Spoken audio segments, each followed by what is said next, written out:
Abuget. Sorry beli. Udah tahu ada di situ. Dari SD udah main bareng soalnya. Jadi udah tahu kemana dia gerak. Orang tukang sayur pada mau keluar nih main bola.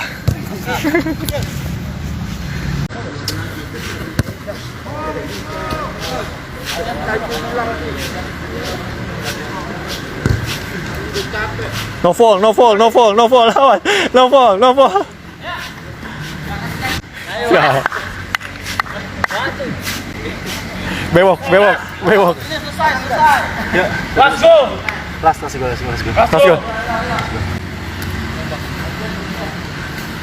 go, ayo. Kelas. Itu namanya guys. Kelas. Ya, ayo.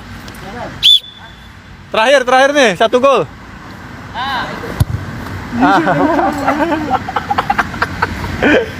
Ya.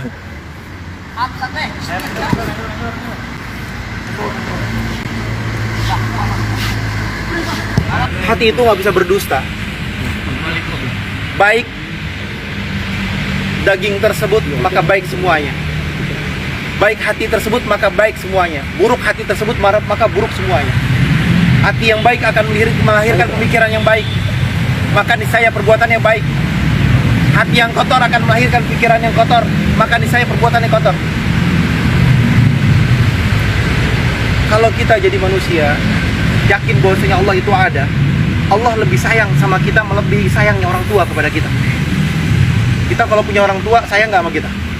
Ngerengek aja kita dikasih kalau orang tuanya kita mampu kok.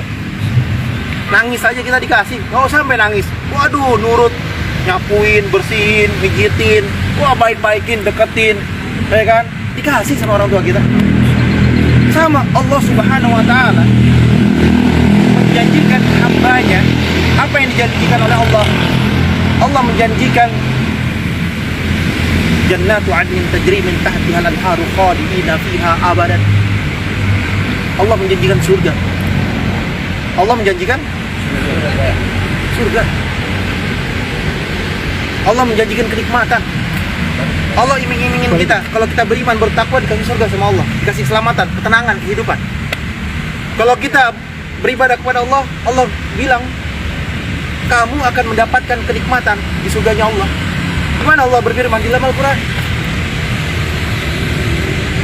Kekal selama-lamanya dalam surganya Allah. Tapi kalau engkau berbuat dosa, berbuat maksiat, ada hitungannya. Wa may ya'mal mithqala dzarratin khairan yarah, wa may ya'mal mithqala dzarratin syarran yarah. Kamu berbuat baik ada hitungannya, kamu berbuat buruk ada hitungannya. Allah nggak lihat kita siapa kita, yang dilihat adalah hati kita, perbuatan kita, tingkah laku kita, dan apa yang kita lakukan di dunia ini. Apakah kita menjadi manusia yang selamat atau manusia yang celaka? Menyembah kepada Allah. Apakah kita menyembah kepada Allah dengan hati? Apakah kita menyembah Allah dengan pikiran kita, dengan tubuh kita? Apakah kita menyembah kepada Allah dengan khusyuk? Qad aflahal mu'minun alladzina hum fi shalatihim khashi'un. Sembarangan belak-belakan. Paham nggak? Beruntunglah mereka orang yang beriman kepada Allah. Siapa mereka yang beruntung? Yang di dalam salatnya khusyuk, menghadirkan Allah Subhanahu wa taala dalam hatinya. Apa itu khusyuk? Alladzina yazunnuna annahum mulaqu rabbihim wa annahum ilaihi raji'un. Yakin besok akan meninggal, dicabut nyawa oleh Allah dan akan berjumpa dengan Allah. Apakah kita yakin akan berjumpa dengan Allah? Dari mana titik keyakinan kita? Karena kita nggak kenal Allah, sehingga apa? Sehingga kita tidak tersentuh hati dan jiwanya. Contoh, simpel pertanyaannya. Masuk lagi kitab Aqidatul Jumaliyah lagi. Kita nih mau disayang sama Allah, maka kita wajib untuk sayang sama siapa? Hah? Sama siapa? Sama siapa? Anak Allah yang lain.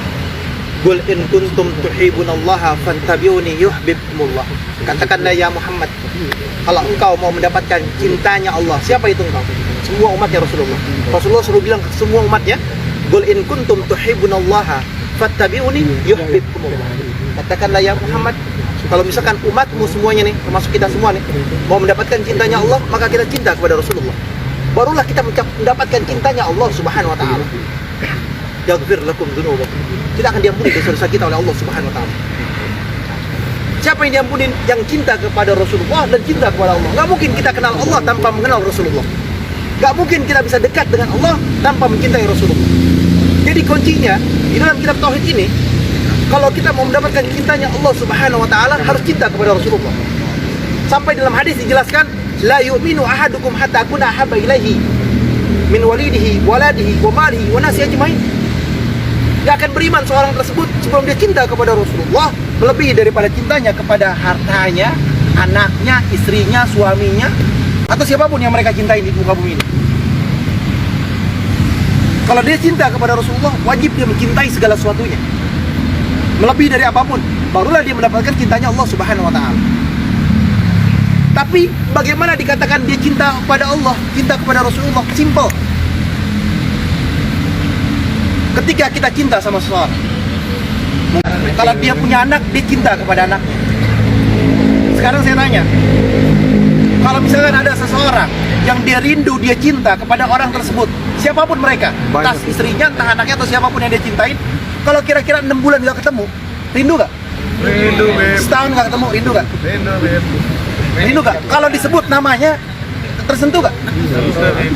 Tersentuh. Saya kasih contoh. Ada orang tua. Orang tua itu sangat sayang sama anaknya. Nggak makan di satu keluarga. Dikasih sama tetangga.